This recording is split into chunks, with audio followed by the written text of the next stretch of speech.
Well, sparks continue to fly on the campaign trail as the candidates spar over everything from negative campaigning to accusations of race baiting.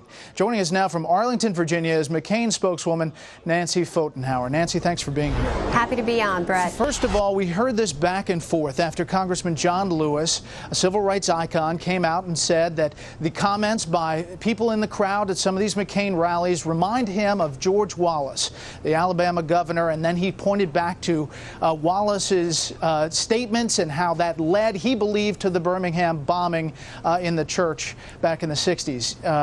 Your response to that and how the Obama campaign has reacted to it? Well, I think that Mr. Lewis's comments were reprehensible. I think that the implication somehow of even roughly equating Senator McCain with those comments and their outcome is just beyond the pale. And I believe that Senator Obama's campaign has kind of given their typical lackluster, oh, well, almost arm's length distancing from it without ever saying the words that needed to be said, which is that comparison is absolutely beyond the pale, should never have been made, should be completely rejected, and has nothing to do with the life and man of John McCain's life and his career. He is someone who has always stood up for anybody he felt was not being treated correctly, and has had personal experience with having his own civil rights taken away from him. You know, we've seen John McCain on the campaign trail in the past few days trying to tone down the rhetoric a little bit with these questioners who are in these rallies.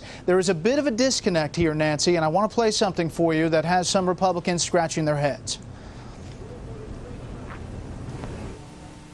Where's the truth, Barack? Barack Obama. Too risky for America.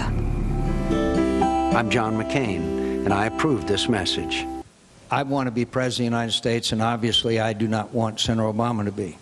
But I have to tell you, he is a decent person and a person that you do not have to be scared as President of the United States. Now,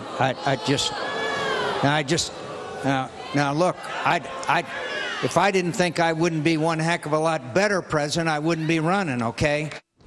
So on the one hand, Nancy, the campaign says you can't trust Barack Obama, and it's important to bring that up. On the other hand, the candidate is saying that people shouldn't be afraid of Barack Obama as President of the United States. The disconnect there. Well, Bret, the distinction is very clear, and that is that Senator Obama's policies are extraordinarily risky for this country. Whether you talk about his economic policies, where he's advocating raising taxes in a recession, essentially, or whether you're talking about his foreign policy, where he's going to sit down without preconditions with some of the most tyrannical leaders on the globe. His policies are risky. He has virtually no track record. And so you need to look very, very closely at who is this individual who may be the next President of the United States and Commander-in-Chief of our military forces, particularly when he's got a track record of, if anything, Bret, of saying whatever needs to be said at the time to achieve his objective. Just look at the policies he supported during the primary versus during the general, whether it was... I understand, but is this aggressiveness on the campaign trail with ads?